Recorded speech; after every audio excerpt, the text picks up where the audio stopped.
Fin de ramadan tragique à Bordeaux. Il châtie deux mécréants musulmans, buveurs d'alcool. Des mécréants. Oui, ils méritaient les salopios. Ils ont pris cher. Bah, ils étaient tranquillement là, assis, au calme, tranquille, entre potes. Et il arrive, il leur fait la leçon, et puis bah, il est arrivé ce qui devait arriver. Bah, ça a tourné vinaigre. C'est souvent comme ça. Bon, au final, bon, Peanuts, un mort, un blessé, pas de quoi fouetter un chat. L'assaillant, certes, a été abattu, mais rassurez-vous, la piste terroriste a été écartée. Oui, oui, c'est pas du tout lié à ça. Il y a aucun souci là-dessus. Bon alors, je vais un petit peu vous dire ce que moi j'ai retenu de ce drame, et après on ira voir un petit peu sur les réseaux sociaux ce que ça raconte. C'est édifiant, vous savez comment c'est. Donc, on a un homme qui a attaquouillé plusieurs autres personnes, et il a fait ça à l'arme blanche. Voilà, tranquillement. C'était mercredi, en début de soirée. Une des deux personnes qui a été tout chouillée par le petit couteau, et elle est morte, bah oui. Et après, le vilain pas beau, qui était tranquillement, je crois qu'il était en là-bas, festif, quoi, tu sais, fin de ramadan, il se mettait bien, quoi. Il s'est mis sur son 31. Il tente de s'enfuir. Et là, il y a un flic qui a pris sa, je sais pas, c'est une mitraillette, un fusil mitrailleur, en fait, qu'importe. Et il l'a abattu parce qu'a priori, il devait se balader avec son couteau à la main, peut-être échauffé. Il voulait peut-être continuer son œuvre utile, somme toute. Alors, les faits se sont produits peu avant 20h, près du Miroir d'eau à Bordeaux. C'est un lieu de promenade qui est très très prisé sur les quais de la Garonne, dans le centre de Bordeaux. L'identité de l'agresseur n'est pour l'instant pas encore connue, selon des sources policières. Sur une vidéo diffusée sur les réseaux sociaux, que je ne peux pas vous montrer, pour les raisons que vous pouvez comprendre, on voit un homme se pencher vers le bas, comme pour donner des coups de couteau. Le bas de la scène est caché par une haie, mais on entend crier très distinctement. Sur une autre vidéo, on voit un policier mettre en joue avec un fusil mitrailleur un homme qui s'effondre et dévale quelques marches avant de glisser au sol. Un corps, d'ailleurs le corps était toujours sur place à 22h30. Ça a été constaté par une journaliste de l'AFP. Donc des passants se sont pressés autour du lieu de l'attaque, mais le périmètre a été rapidement bouclé par la police. La circulation des tramways, des autobus et des vélos ont été interdites sur le pont de pierre au pied duquel l'assaillant a été abattu. Oui, il restera fermé jusqu'au petit matin selon les opérateurs des transports en commun du coin. Les victimes sont toutes de nationalité algérienne. Viva Algérie! La personne décédée est âgée d'une 30aine d'années, celle blessée d'une 20aine d'années, a-t-on précisé là encore de sources policières. Il n'y a plus d'inquiétude concernant son pronostic vital.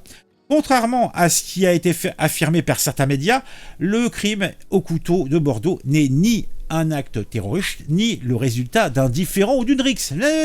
Non, c'est un crime au motif religieux.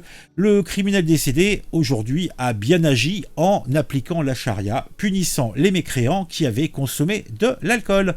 Selon les témoins, deux musulmans buvaient de l'alcool tranquillement lorsque l'assassin est venu leur dire d'arrêter en mode « Vous êtes des mécréants !» Les gars l'ont envoyé bouler et ont lancé même des canettes vers lui. Il est revenu, a sorti son couteau et a appliqué les règles musulmanes qui doivent être appliquées, cela va sans dire.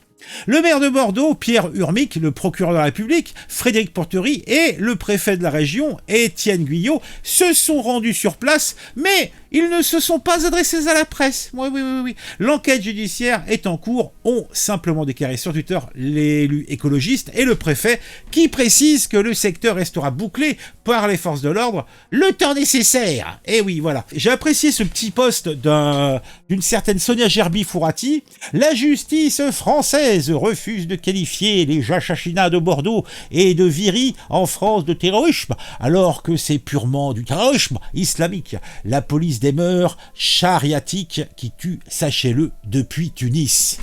Le retour de la peine de mort, police des mœurs. Tu ne parles pas, ma sœur? Voilà. Oui, oui.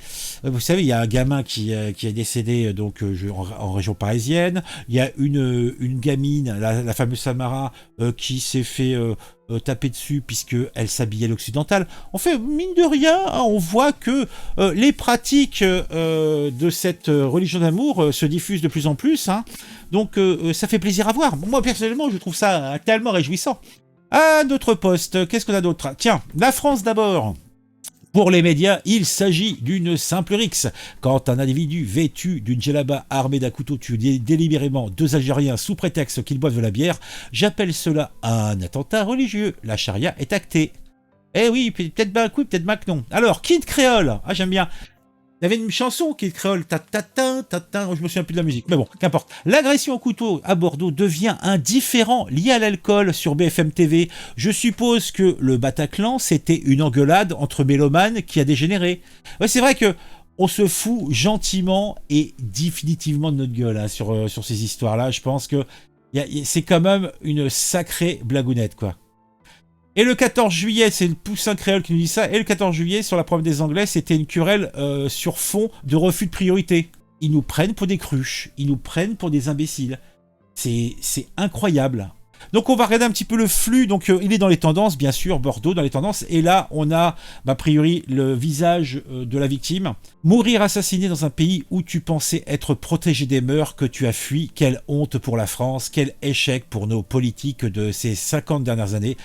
Il buvait une bière sur les quais de la Garonne, il a oublié que nous vivons ensemble au rythme de plus en plus prégnant de la charia qu'il avait fui, et il en est mort hier, poignardé par la police des mœurs. Eh ben dis donc. Alors on a un monsieur, donc c'est pas directement lié je pense, mais ça a été repris pour un contexte. Le problème de cette religion, c'est que cette religion est gangrénée par des extrêmes qui veulent instaurer une charia et une peur dans notre pays. Justice immédiate exemplaire. Un jeune de cité détruit l'islamophobie. Bah écoutons donc, c'est une minute. C'est pas à cause des blancs. C'est pas à cause d'entre guillemets d'islamophobie médiatique. C'est à cause des gens de notre communauté qui foutent le bordel. On en a marre de cette insécurité, mais cette insécurité elle vient de notre communauté. Quand Zemmour il dit que les prisons sont remplies à 80% de noirs et d'arabes, et que le mec il a été condamné pour ça, mais pourquoi il est condamné pour une vérité? Même si ce mec-là, je peux pas me le voir, il dit une vérité. Et nous, il n'y a pas un seul moment où on gamberge, on dit mais c'est vrai, pourquoi les noirs et les rebeux sont en majorité en prison? Ça devrait nous alerter. On devrait se dire mais il y a un problème, il y a un bug dans la matrice. Pourquoi ces prisons-là sont remplies de gens de notre communauté?